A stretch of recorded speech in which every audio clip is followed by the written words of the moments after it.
Are you able to spot the difference between hate versus constructive criticism? Yeah. And it really depends on the person that it's coming from, because if you know somebody and you know that they don't have any wrong intentions, like you know that they genuinely are just giving you some suggestions. But other times, a lot of the times, people are pretending like, they're just trying to give constructive criticism, but really they're actually hating. And a lot of times it comes from people that are close to you, and sometimes like they always say like, it's good to be smart, but not too smart. It's never good to be anything too much. So, because people don't like to see that. People don't want to see that you have it all, or they don't, that's why they're always picking at them small things, because they don't like to see that, damn, you're good at this, you're good at this, you're good at that. So a lot of the times they'll act like they're giving, but really deep down is something insecure within them. Maybe they're not happy with themselves and they're actually just saying things, out of spite.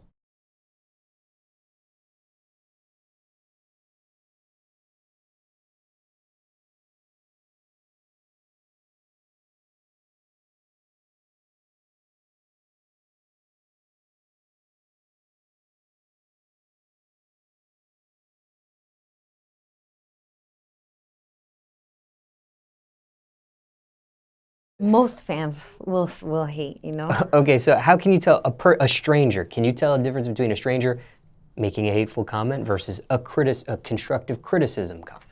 Well, simple. You can just look at a person if they're saying something negative or it's positive, because you can give constructive criticism in a positive way, but if they saying something, like that's just full out negative, I mean, you can see the difference like that. But what I try to do is, even if deep down I know that this person like has ulterior motives, or they're coming from a different point of view, I will still just I'll take it on the chin, and I'll just let it ride. You don't have to always have an answer for everything.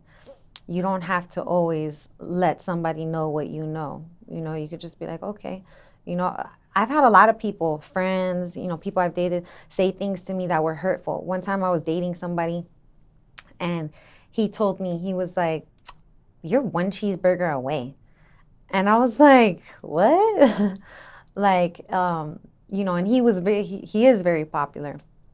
And when he told me that, I was like, in my mind, I'm like, why would you say that to me? Like, I didn't say anything to you. You just came out and told me that I'm one cheeseburger away.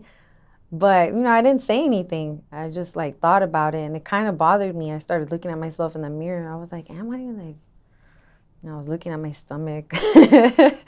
But I've just learned to be the best critic and judge of yourself. So anybody can say what they want, but if you're in control and you're in the driver's seat, it really doesn't matter what you say, because I'm in control and, I know what I need to do.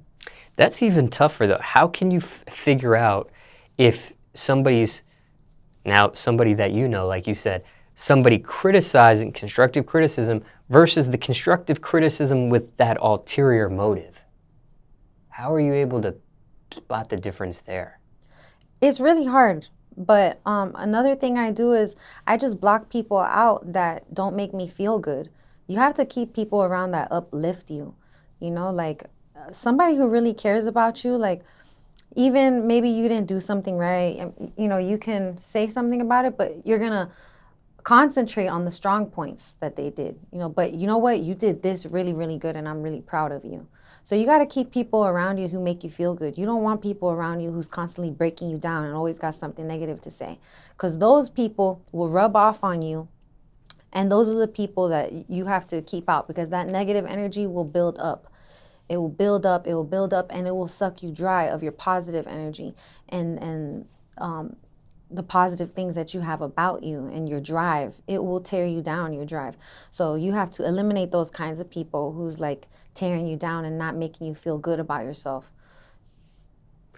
Could that, in a sense, though, lead to somebody that just has yes people around them, if you catch my drift there? Probably, because I feel like sometimes I do that too. And maybe I'm not making the right decision and maybe I don't know enough yet. But I'm to a point in my life like that. Like if it's not making me happy and every time I come around you, I'm upset and you're constantly making me feel so, I don't have time to deal with that. Like I don't have time to deal with people who are not people of their word. I don't have time for that. So I'm constantly like shutting people out. And especially if I'm going through something, I'll shut the world out. I'll shut the world out. Social media won't hear from me. Nothing will hear from me because it's like, I think it's kind of like a subconscious way of protecting myself.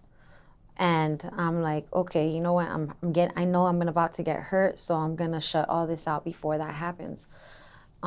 So yeah, maybe that will put you in a position where you're just around yes people. But if you're doing what you want to do, be around all the yes people because you're doing what you want to do and you're happy in your life.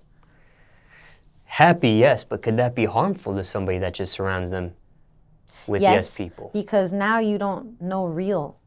Some of those yeses are not real.